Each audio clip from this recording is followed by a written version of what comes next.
کسی حسین میں یہ قوت نہیں، کسی حسین میں یہ قوت نہیں کہ وہ دوسرے کو حسین بنا سکے۔ یہ مصطفیٰ جان رحمت کی شان ہے کہ حضور نے جس کو چاہا حسن عطا کر دیا۔ یہاں پر مجھے امام اہل سنت سیدی اعلیٰ حضرت کی ایک فکر یاد آتی ہے کہ انہوں نے گزشتہ صدی میں عشق مصطفیٰ کے کیسے پودے لگائے، عشق مصطفیٰ کو کیسے عام کیا۔ اس مرد قلندر کا احسان ہے ہند بر صغیر کے مسلمانوں پر کہ ان کے دلوں کی چنگاری کو انہوں نے شعلہ جوال بنا دیا۔ یہ جو ابھی آپ نے سنا نا کہ حضور علیہ السلام کی انگلیوں سے پانی کے چشمے جاری ہوئے، تو کسی نے پہلے سوال کیا تھا بہت پہلے کہ پانی میں سب سے بہتر پانی کون سا ہے؟ کسی نے کچھ کہا، کسی نے کچھ کہا، کسی نے کچھ کہا، لیکن جب اہل سنت کے امام 14ویں صدی کے مجدد کی باری آئی تو آپ نے فرمایا پانی میں سب سے افضل پانی وہ ہے جو مصطفیٰ جان رحمت کی انگلیوں سے نکلا تھا۔ نصیب والوں نے پیا، نصیب والوں نے پیا، لینے والوں نے لیا۔ اب کوثر تو مل سکتا ہے، لیکن جن کا مقدر تھا مصطفیٰ جان رحمت کی انگلیوں سے پانی پینا، وہ مقدر والے پی چکے، افسوس اب وہ پانی کہاں نصیب۔ اس لیے پانیوں میں سب سے افضل پانی وہ ہے جو مصطفیٰ جان رحمت کی انگلیوں سے نکلا ہے۔ اسی لیے خود ہی بیان کرتے ہیں انگلیاں ہیں فیض پر، ٹوٹے ہیں پیاسے جھوم کر، ندیاں پنجاب رحمت کی ہے جاری و ہوا، اور کہتے ہیں اللہ اکبر، بڑے مزے میں کہتے ہیں انگلیاں پائی وہ پیاری پیاری جن سے دریائے کرم ہے جاری، جوش پر آتی ہے جب غم خاری، تشنے سیراب ہوا کرتے ہیں۔ تو میرے آقا علیہ السلام کے دیوانوں، اگر حسن کی بنیاد پر کسی سے محبت کرنی چاہیے، کسی سے عشق کرنا چاہیے، تو سب سے زیادہ حسن اللہ نے جس کو دیا ہے وہ میرے اور آپ کے آقا مصطفیٰ جان رحمت کی ذات ہے۔ صحابہ کہتے ہیں اگر اللہ بالفرض اپنے محبوب پر قرآن نازل نہ بھی کرتا تو مصطفیٰ جان رحمت کا چہرہ اتنا خوبصورت اللہ نے بنایا تھا کہ جو چہرہ دیکھتا وہ چہرہ دیکھ کر ہی مسلمان ہو جاتا۔ بلکہ یہاں پر مجھے ایک بات یاد آتی ہے جو میں اکثر حضور کا حسن بیان کرتے ہوئے کہتا ہوں، اختصار سے کہتا ہوں اس لیے کہ میں نے بہت پہلے کہیں بیان کیا ہے، لیکن یہاں اختصار سے کہتا ہوں۔ ایک دن ام المومنین حضرت عائشہ صدیقہ نے پوچھا کہ یا رسول اللہ آپ زیادہ خوبصورت ہیں یا حضرت یوسف زیادہ خوبصورت تھے؟ غور کریں آپ، سوال کرنے والی ہماری اماں جان پر بھی اللہ رحمتوں کا نزول فرمائے۔ کیا سوال کیا؟ آپ زیادہ خوبصورت ہیں یا حضرت یوسف؟ جواب کیا تھا؟ کیا تھا جواب؟ سیدھا سا جواب تھا میں زیادہ خوبصورت ہوں۔ لیکن حضور کی ایک خاص بات ہے، حضور نے اپنی زندگی میں میں نہیں کہا، اس لیے کہ حضور علیہ السلام کو میں کہنا پسند نہیں تھا۔ اور یاد رکھنا جب تک انسان کے اندر میں ہے اس وقت تک انسان چاہے تہجد پڑھے، چاہے قرآن پڑھے، چاہے روزے رکھے، اللہ تک پہنچ نہیں سکتا۔ جب تک انسان اپنی میں کو ختم نہ کرے اس وقت تک کہ وہ اللہ تک نہیں پہنچ سکتا۔ جس دن میں ختم ہو جائے اس دن ایک سجدہ بھی اللہ تک پہنچانے کے لیے کافی ہو جاتا ہے۔ شیطان کس سے مارا گیا؟ میں سے مارا گیا۔ اس نے کہا نا انا خیر من، میں اس سے بہتر ہوں۔ اس کی میں نے اس کو تباہ کیا، اس کی میں نے۔ اسی لیے اسی کہنے والے نے بہت اچھی بات کہی،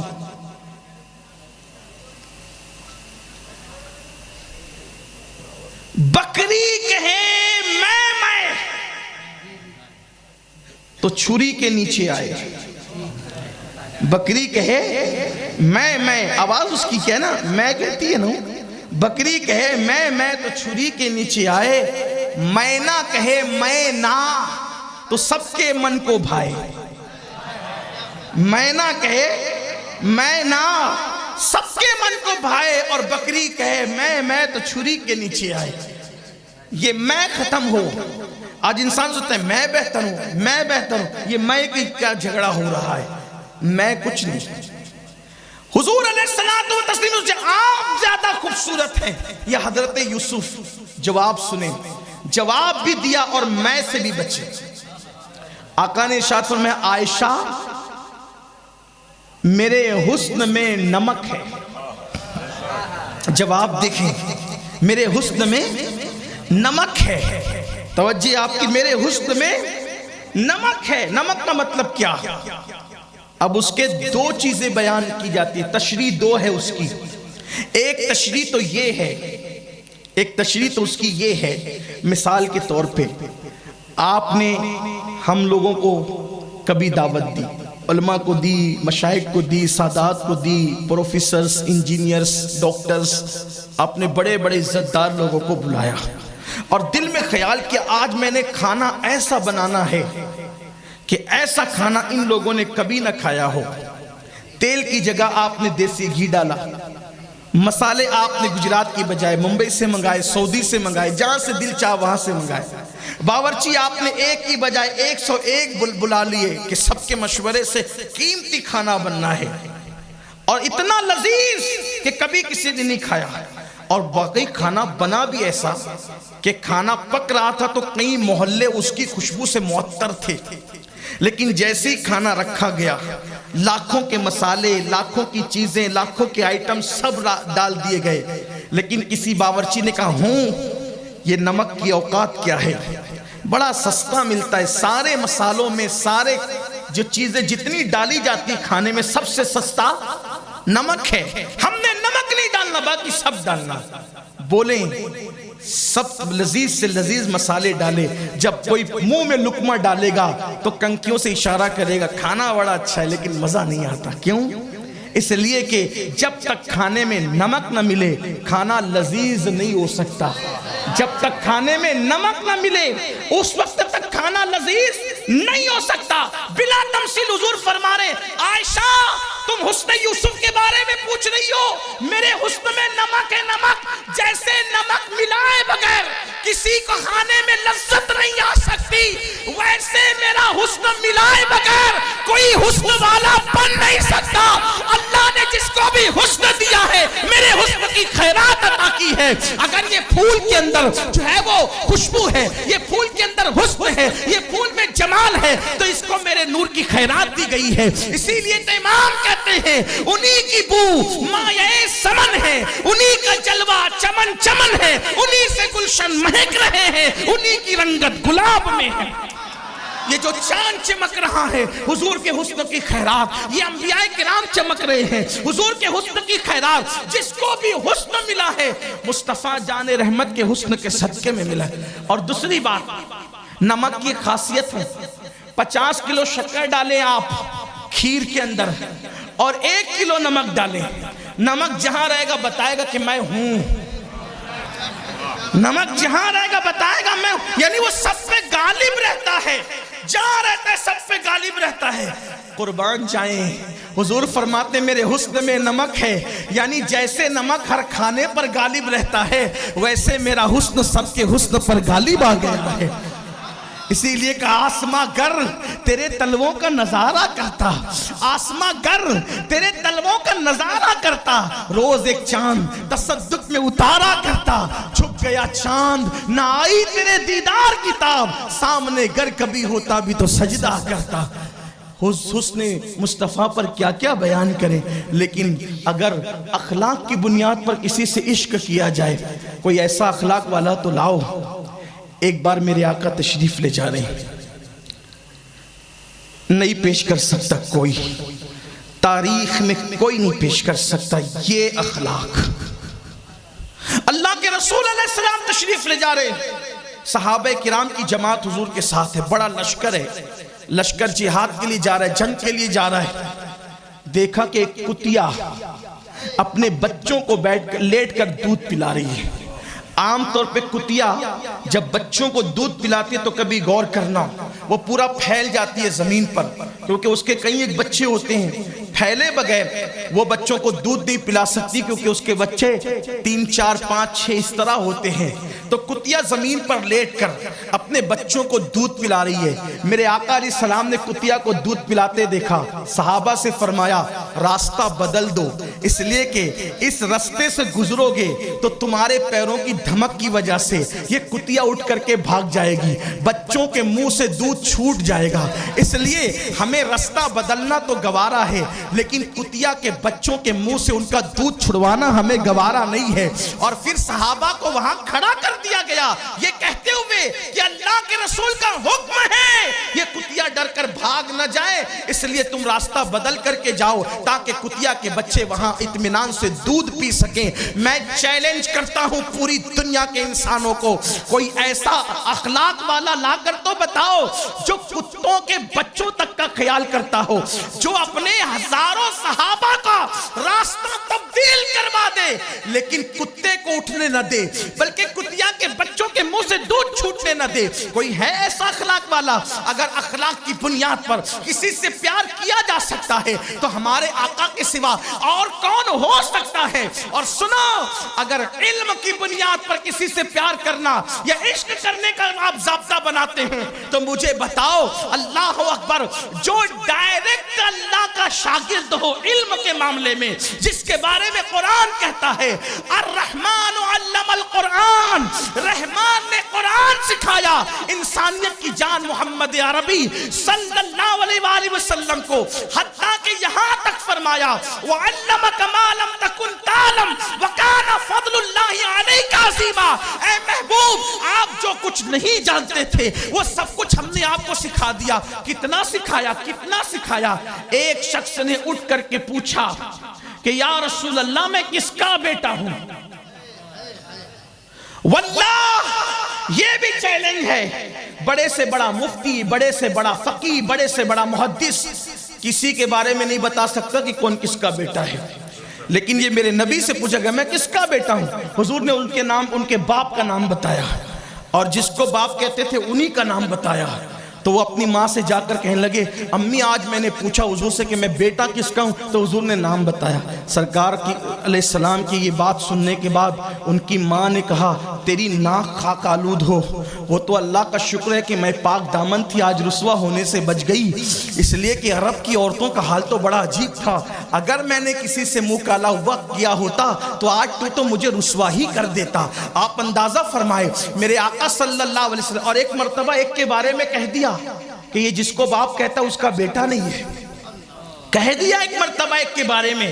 وہ دوڑا گیا، حالانکہ وہ مسلمان نہیں تھا، اس کے بارے میں کہا جس کو باپ کہتا اس کا بیٹا نہیں ہے یہ. وہ دوڑا گیا، ماں کو چت لٹا دیا، اس کے سینے پہ بیٹھا اور تلوار نکال کر کے کہا بول سچ، کیونکہ میں محبت پر ایمان تو اس نے کہا کہ نہیں لایا، لیکن میں نے دیکھا ہے کہ وہ جو بھی بات کہتے ہیں سچ کہتے ہیں. اور آج کہہ دیا کہ وہ اپنے باپ کا بیٹا نہیں، تو اب بتا سچائی کیا ہے؟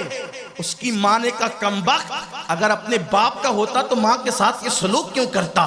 دراصل تیرا باپ نامرد تھا اور دولت مند تھا، تو میں نے سوچا کہ کہیں اس کے مرنے کے بعد دولت غیروں کے ہاتھ نہ چلی جائے، تو میں نے کسی چرواہے کے ساتھ منہ کالا کیا جس سے تو پیدا ہوا ہے، اور اسی کی خبر مصطفیٰ جان رحمت صلی اللہ علیہ وآلہ وسلم نے دی ہے. تو کس کے شکم میں کس کا بچہ ہے یہ بھی حضور جانتے ہیں، شکم کے اندر لڑکا یا لڑکی یہ بھی حضور جانتے ہیں، شکم کے اندر نیک ہے یا بدکار ہے یہ بھی حضور جانتے ہیں. شکم کا تو علم رکھتے ہی ہے، قبر کے اندر عذاب ہو رہا ہے یا ثواب دیا جا رہا ہے اس کی خبر بھی مصطفیٰ جان رحمت عطا فرماتے ہیں.